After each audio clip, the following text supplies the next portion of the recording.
بسم اللہ الرحمن الرحیم۔ آپ صلی اللہ علیہ وآلہ وسلم نے فرمایا کہ اللہ تعالیٰ نے مجھے جس علم و ہدایت کے ساتھ بھیجا ہے اس کی مثال زبردست بارش کی سی ہے جو زمین پر خوب برسے۔ بعض زمین جو صاف ہوتی ہے وہ پانی کو پی لیتی ہے اور بہت سبزہ اور گھاس اگاتی ہے، اور بعض زمین جو سخت ہوتی ہے وہ پانی کو روک لیتی ہے۔ اس سے اللہ تعالیٰ لوگوں کو فائدہ پہنچاتا ہے، وہ اس سے سیراب ہوتے ہیں اور سیراب کرتے ہیں۔ اور کچھ زمین کے بعض خطوں پر پانی پڑتا ہے جو بالکل چٹیل میدان ہوتے ہیں، نہ پانی روکتے ہیں اور نہ ہی سبزہ اگاتے ہیں۔ تو یہ اس شخص کی مثال ہے جو دین میں سمجھ پیدا کرے اور نفع دے۔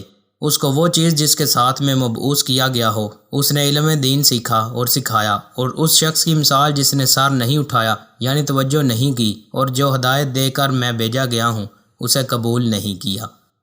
ایک مرتبہ رسول اللہ صلی اللہ علیہ وآلہ وسلم مسجد میں تشریف فرما تھے اور لوگ آپ صلی اللہ علیہ وآلہ وسلم کے ارد گرد بیٹھے ہوئے تھے کہ 3 آدمی وہاں آئے۔ ان میں سے 2 رسول اللہ صلی اللہ علیہ وآلہ وسلم کے سامنے پہنچ گئے اور ایک واپس چلا گیا۔ پھر وہ دونوں رسول اللہ صلی اللہ علیہ وآلہ وسلم کے سامنے کھڑے ہو گئے۔ اس کے بعد ان میں سے ایک نے جب مجلس میں ایک جگہ کچھ گنجائش دیکھی تو وہاں بیٹھ گیا، اور دوسرا اہل مجلس کے پیچھے بیٹھ گیا، اور تیسرا جو تھا وہ لوٹ گیا۔ تو جب رسول اللہ صلی اللہ علیہ وآلہ وسلم اپنی گفتگو سے فارغ ہوئے تو صحابہ رضی اللہ عنہ سے فرمایا کہ کیا میں تمہیں 3 آدمیوں کے بارے میں نہ بتاؤں؟ تو سنو۔ ان میں سے ایک نے اللہ سے پناہ چاہی، اللہ نے اسے پناہ دی، اور دوسرے کو شرم آئی تو اللہ بھی اس سے شرمایا کہ اسے بھی بخش دیا، اور تیسرے شخص نے منہ موڑا تو اللہ نے بھی اس سے منہ موڑ لیا۔